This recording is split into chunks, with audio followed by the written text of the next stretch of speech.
The unplugged circle की ये बेहद खास सीरीज राजिम कुंभ कल्प 2026 की संगम गाथा में आपका हार्दिक स्वागत है।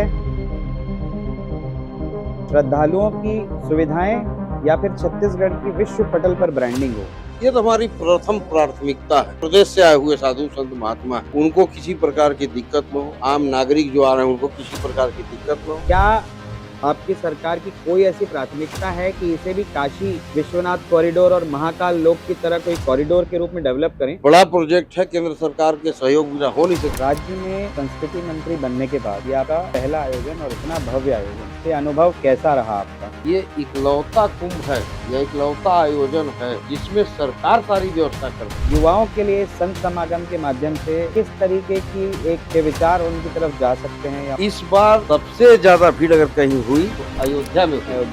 छत्तीसगढ़ में पर्यटन की अपार संभावनाएं हैं। देखिए, छत्तीसगढ़ तो कण कण में शंकर है, वैसे ही पग पग हमारा पर्यटन क्षेत्र। कई जगह है जहां कनेक्टिविटी का आज भी थोड़ा अभाव है। इनके साथ क्या तालमेल है और क्या प्लानिंग है? मेरे को ऐसा लग रहा है कि आने वाले साल 2 साल के अंदर शायद ही कोई सड़क है जो या कोई गांव ऐसा बचेगा जो तो वो कॉर्पोरेट मैनेजमेंट अब आपको यहाँ पे कितना काम है? राजनीति में सबसे प्रथम है। तो कोई ऐसा सपना था कि अगर मैं कुछ बनूंगा तो मेरे क्षेत्र की इस जगह को का विकास करने में पहली मेरी प्राथमिकता होगी? तो रामगढ़ पर्वत है हमारे यहाँ, जहाँ वनवास काल में भगवान राम का वहाँ लंबा समय बीता। कई जो छत्तीसगढ़ के लोक कलाकार, इन्हें आर्थिक रूप से मजबूत करने के लिए क्या कोई विशेष सुरक्षा और पेंशन जैसी कोई स्कीम सरकार लॉन्च करने में का कोई ऐसा प्लान बना रही है? रिसेंटली आपको 15 दिन 1 महीने के अंदर पता चल जाएगा।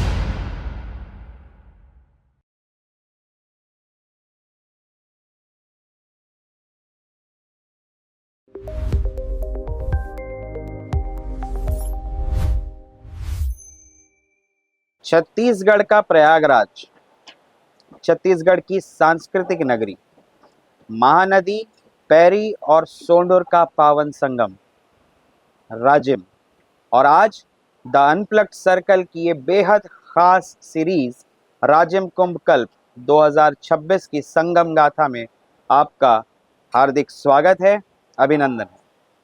आज हमारे साथ है वो शख्सियत जिनके कंधे पर छत्तीसगढ़ की कला, संस्कृति और पर्यटन को विश्व पटल पर नई पहचान दिलाने का दारोमदार है।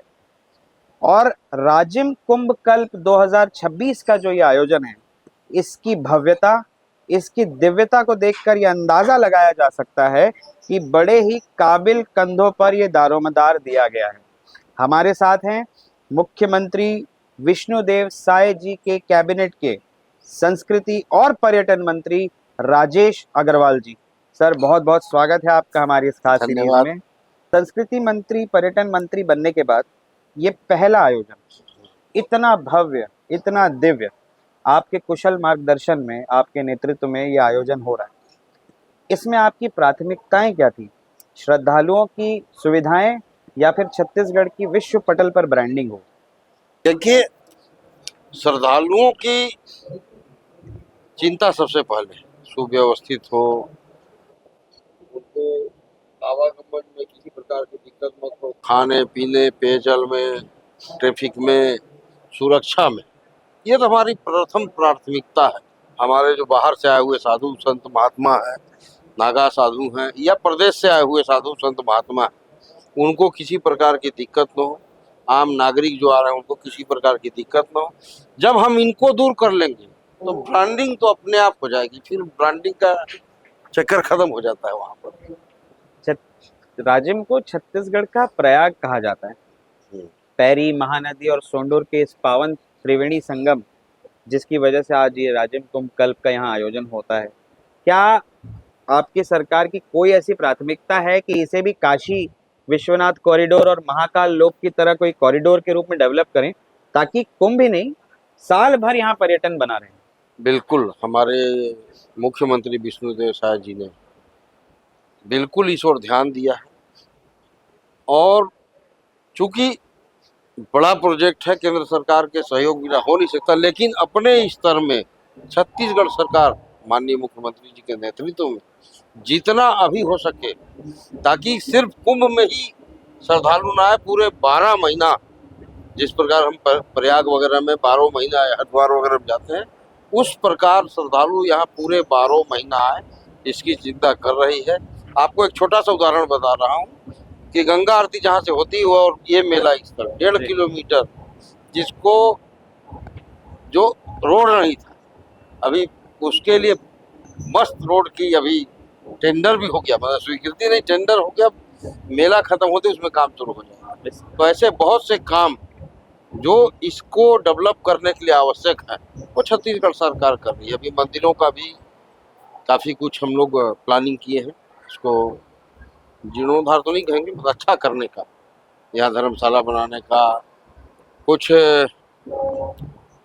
पब्लिक को भी हम पीपीपी मॉडल में रिसोर्ट वगैरह बनाने का, ताकि ज़्यादा से ज़्यादा लोग यहाँ आए 12 महीना। देश के जैसा आज आज विराट संत समागम था और देश के अलग अलग मतों से और अखाड़ों से यहाँ पे संतों का आगमन होता है संत समागम में, तो इससे छत्तीसगढ़ की छवि को कैसे जोड़कर आप विश्व पटल पर एक नई पहचान देखिए, बनाने का। छत्तीसगढ़ हमेशा से शांति सद्भाव की भूमि रही है। संत समागम के माध्यम से हम राष्ट्रीय अंतर्राष्ट्रीय पर यही संदेश देना चाहते हैं, और निश्चित रूप से ये संदेश राष्ट्रीय नहीं बल्कि अंतर्राष्ट्रीय स्तर पर भी। राज्य में संस्कृति मंत्री बनने के बाद ये आपका पहला आयोजन और इतना भव्य आयोजन, तो ये अनुभव कैसा रहा आपका। देखिए, आयोजन तो हालांकि हम लोग तो बचपन से कुछ न कुछ आयोजन करते ही रहे हैं। आज से मेरे को लग रहा है 30 साल 35 साल 40 साल पहले से हम दुर्गा पूजा जो हमारे गांव में मनती थी, छोटे रूप में थी। अभी आप देखें, कल बस्तर पंडुप का समापन हुआ, वो भी 1 महीने का लंबा कार्यक्रम था, वो भी हमारे विभाग के उसमें था। तो सही पूछिएगा तो कार्यक्रमों का आदत तो शुरू से रहा, लेकिन ये एक अलग टाइप का आयोजन था, इसमें कोई दो मत नहीं है। मैं अभी उस दिन संतों के पास बैठा था, एक बाहर से आए हुए संत जी ने बहुत अच्छी बात कही थी कि ये इकलौता कुंभ है या इकलौता आयोजन है जिसमें सरकार सारी व्यवस्था करती है। जो अपने 4 कुंभ भी होते हैं ना, वहाँ भी सरकार जमीन देती है, कोई व्यवस्था नहीं करती। इतना विराट आयोजन की जिम्मेदारी अपने आप में बड़ा वो था, लेकिन टीम भावना से हम लोग काम किए, प्रशासनिक स्तर पर भी अच्छा सहयोग रहा, और हमारे जिन्होंने काम लिया उनका भी बहुत अच्छा हम लोग को सहयोग मिला, और सभी के मिले जुले प्रयास से मैं भी लगातार यहाँ पर प्रवास करता रहा। सभी के मिले जुले प्रयास से ऐसा महसूस नहीं हुआ कि हम इतना बड़ा आयोजन। आज का युवा जो है वो टेक्नोलॉजी और विज्ञान पर ज़्यादा भरोसा करता है। ऐसे में युवाओं के लिए संत समागम के माध्यम से किस तरीके की एक के विचार उनकी तरफ जा सकते हैं, या उन्हें इससे क्या प्रासंगिकता है, क्या सीखने को मिल सकता है। देखिए, नरेंद्र मोदी से पहले अगर ये क्वेश्चन करते तो 100% सही रहता। मेरे को ऐसा लगता है कि नरेंद्र मोदी जी के आने के बाद युवाओं में भी बहुत परिवर्तन आया है। इसका एक बहुत बड़ा उदाहरण मैं दे दूं कि 31 जो बहुत बड़ा एक वो मनाते हैं, सेलिब्रेट करते हैं लोग, इस बार सबसे ज्यादा भीड़ अगर कहीं हुई तो अयोध्या में हुई। अयोध्या में तो युवा वर्ग पहले जरूर मैकाले की शिक्षा से ग्रसित था, लेकिन जब से मोदी जी का नेतृत्व तो देश को मिला है, युवा वर्ग सनातन के प्रति, अपने धर्म के प्रति जागरूक हुआ है। लेकिन उसके बावजूद आपका बहुत अच्छा क्वेश्चन है, हम इस संत समागम के माध्यम से संतों और युवाओं, स्टूडेंट के बीच में एक संवाद की अगर कोई कार्यक्रम बने तो निश्चित रूप से हमारे युवा टेक्नोलॉजी के साथ साथ आध्यात्म और अपने धर्म के प्रति भी जुड़े।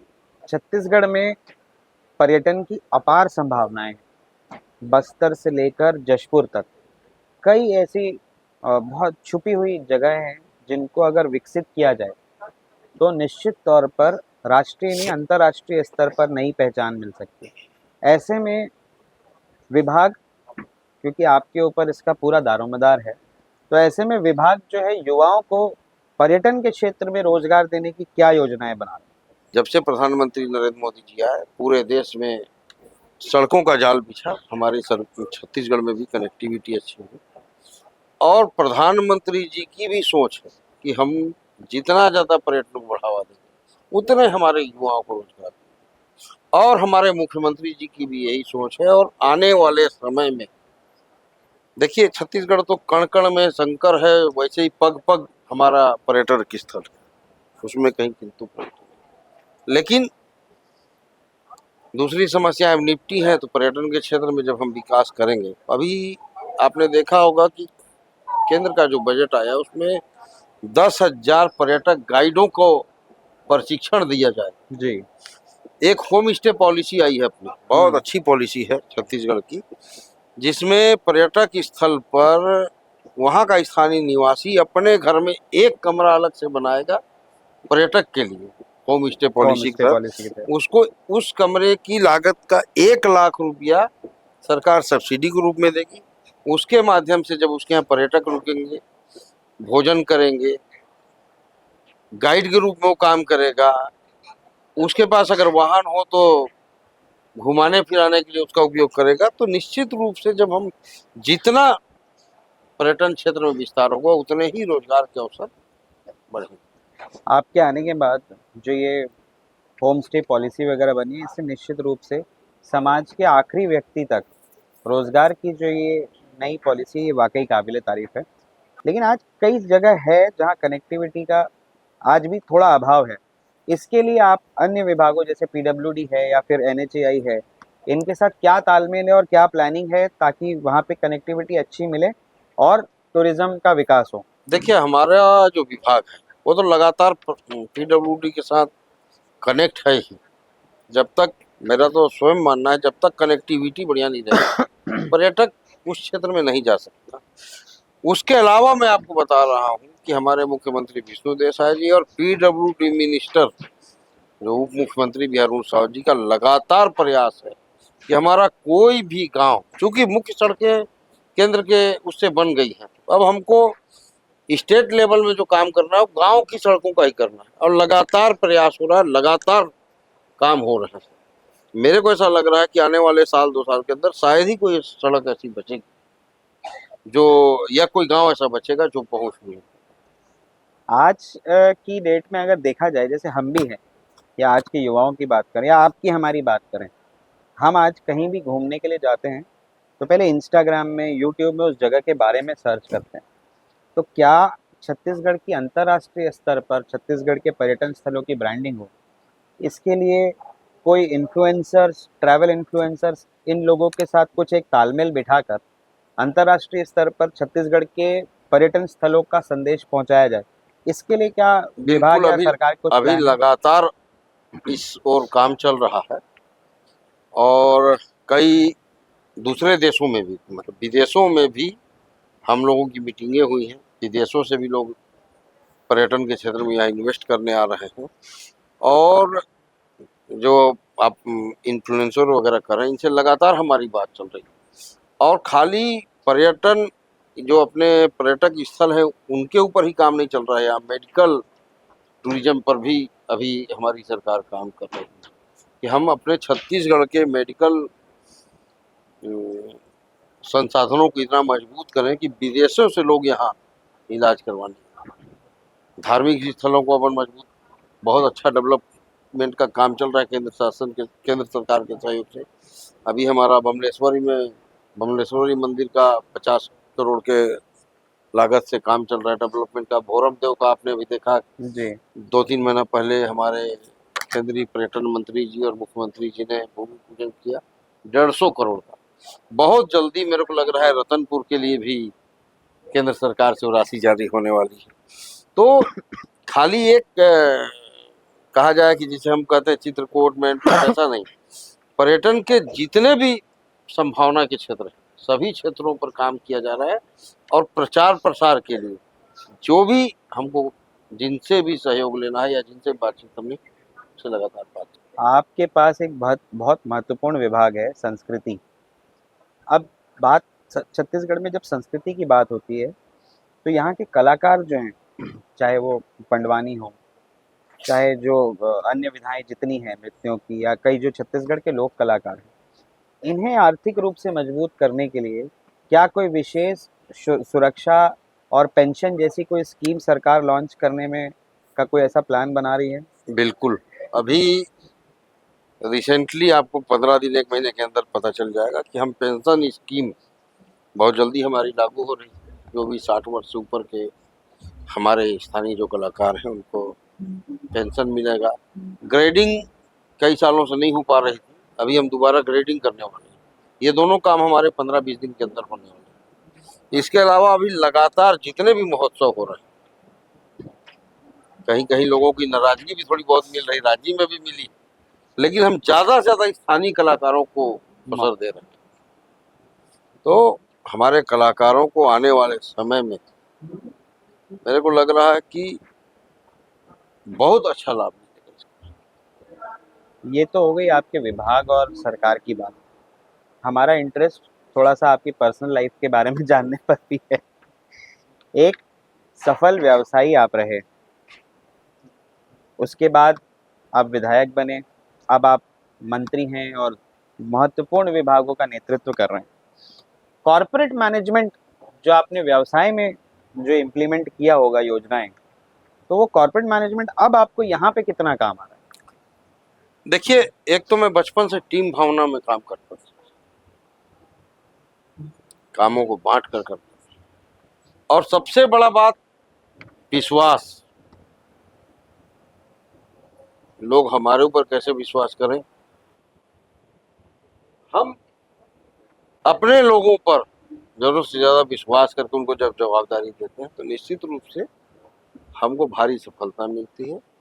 बिजनेस में थोड़ी लाभ का भी रहता है, लेकिन हम आज राजनीति कर रहे हैं तो पूर्णतः सेवा भावना से। हालांकि मैं आपको बता दूं, आप हमारे क्षेत्र में जाके पता लगाइएगा, मेरे पिता स्वर्गीय चंदीराम अग्रवाल जी, जिनका निधन बहुत पहले हो गया था, वो बहुत बड़े सेवा भावी के रूप में जाते थे। और आज अगर इस पद पर हूँ तो निश्चित रूप से उन्होंने जो सेवा कार्य किए थे उसी के परिणाम स्वरूप मैं यहाँ बैठा हूँ।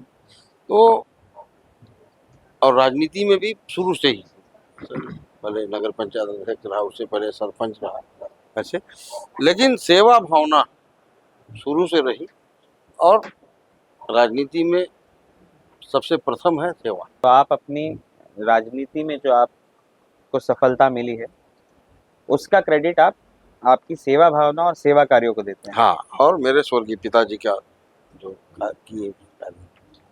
आप सरगुजा जैसे बहुत शांत और प्रकृति की गोद में बसे एक इलाके से आते हैं। अब आपको ज़्यादातर समय मंत्री बनने के बाद रायपुर में देना पड़ता है, तो इन दोनों के बीच आप अपने लिए पर्सनल टाइम कैसे निकाल पाते हैं? हाँ, पर्सनल टाइम तो थोड़ा कम मिलता है, बाकी हमेशा सरगुजा वापस जाते रहता हूँ। अपनी जड़ों से जुड़े रहना ये मेरे नेचर में है। और कहते हैं छत्तीसगढ़िया सबसे बढ़िया, तो चाहे सरगुजा का आदमी हो चाहे रायपुर का आदमी, तो बहुत बढ़िया है। तो किसी प्रकार की कोई ऐसी दिक्कत नहीं रहती, लेकिन परिवार के लिए समय या अपने लिए समय कम मिलता है इसमें। घर के लोग शिकायत नहीं करते इस बात को लेकर? अब उनको भी भाई पता है कि आज इतनी बड़ी जवाबदारी अगर मिली है, तो कहीं ना कहीं परिवार का अगर सहयोग नहीं रहेगा तो हम इस जवाबदारी को नहीं निभा पाएंगे। तो हमारा पूरा परिवार सहयोग करता है। कोई एक ऐसा सपना जब आप मंत्री बने तो आपके दिमाग में सबसे पहले क्या है? आपको संस्कृति और पर्यटन का विभाग दिया गया। सरगुजा जिस क्षेत्र से आप आते हैं वहां भी पर्यटन की अपार संभावनाएं हैं, तो कोई ऐसा सपना था कि अगर मैं कुछ बनूंगा तो मेरे क्षेत्र की इस जगह को का विकास करने में पहली मेरी प्राथमिकता होगी? देखिए, क्षेत्र या जगह की बात करेंगे तो रामगढ़ पर्वत है हमारे यहाँ, जहाँ वनवास काल में भगवान राम का वहाँ लंबा समय बीता। महाकवि कालिदास ने मेघदूत की रचना वहाँ की। उस जगह का डेवलपमेंट तो मेरा विशेष ड्रीम है, लेकिन पर्यटन मंत्री के रूप में अपने युवाओं को, अपने माता बहनों को, अपने प्रदेशवासियों को ज़्यादा से ज़्यादा रोजगार से जोड़ सकूं, ये मेरी सबसे बड़ी प्राथमिकता है। चलिए, बहुत बहुत धन्यवाद आपका समय देने के लिए।